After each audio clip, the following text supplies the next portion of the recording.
In this episode, we shall be concentrating on children's theater and acrobatics, and we shall be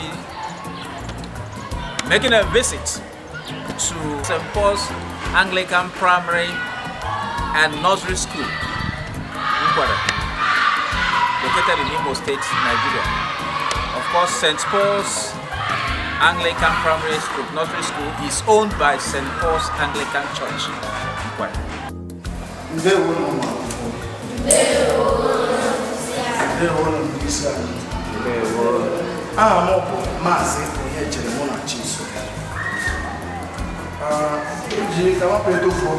Achọrọ m ka m kọwaa ndị isi anyị.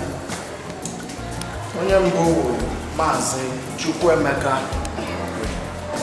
Achọrọ m ka ọ bụrụ kọwara anyị onye ọwụwa. Maazị ndewo. Aha m Chukwuemeka Ọhakwe. Abịakwana ebe a ugbu a ịbịa n'ihe unu na-eme ịhụ na emere ka omenala Igbo kwụsịtụ ike dịka ndị Yoruba na ndị Hausa si eme nke ha. Ndewo. Onye ọdọ m chọrọ ịkpọlite onye isi ụlọ akwụkwọ skuul a m na-achọ ịkpa aha ya wụ St. Paul's Nursery na Primary School. Nkwa ndị nkụzi nara ekele agwala ụlọ ihe nwụọ aha ma ọkwana m nwe onye isi ụlọ akwụkwọ a St. Paul's Nursery Primary School.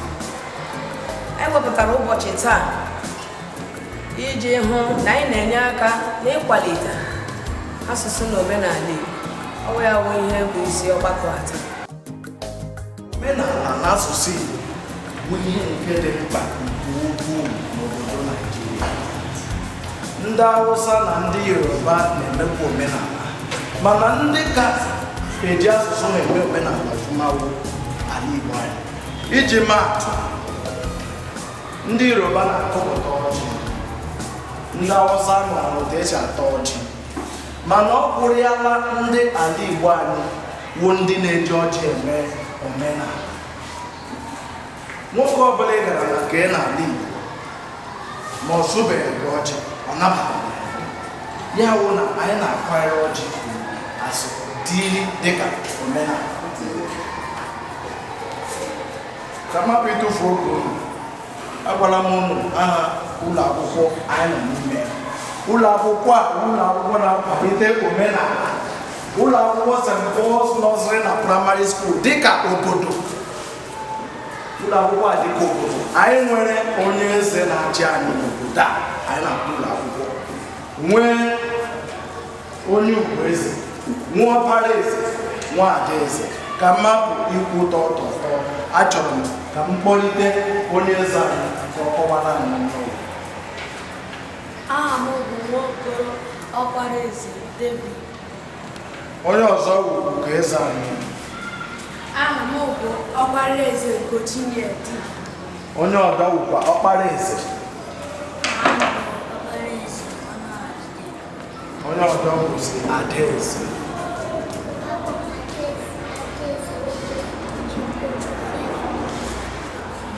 Unu ahụla ya na St. Paul's Nursery na Primary School wụ skuulu na-akwalite omenala. Anyị nwekwara ndị oso eze achị, mana agaghị m abịa kpọchiwe onye ọbụla maka oge. Ka m hapụ gị igbu oge anyị, o nweghị ụtụ anyị ga-esi eme ihe anyị na-eme ma anyị hapụga abịchịdị Igbo, maka na asụsụ Igbo anyị na-asụ bidoro na abịchịdị Igbo. Ka m kpọpụta nwaada Ikebasi Precious ka ọ gụọrọ anyị abịchịdị Igbo.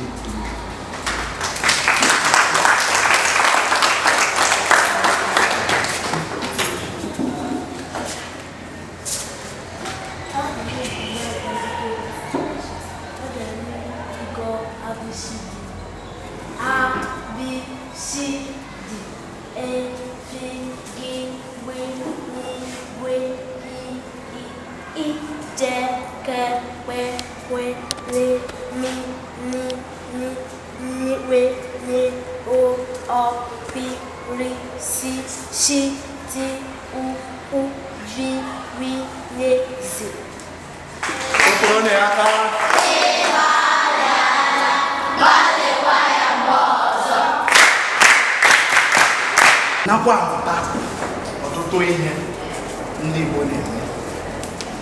Anyị ga-agụ uri Igbo, anyị ga na-ekwe ụfọdụ uri Igbo ụmụaka na-eji agụ egwu ọnwa. Anyị ga-ebido, anyị ga-eji nwannọm nta were bido ya.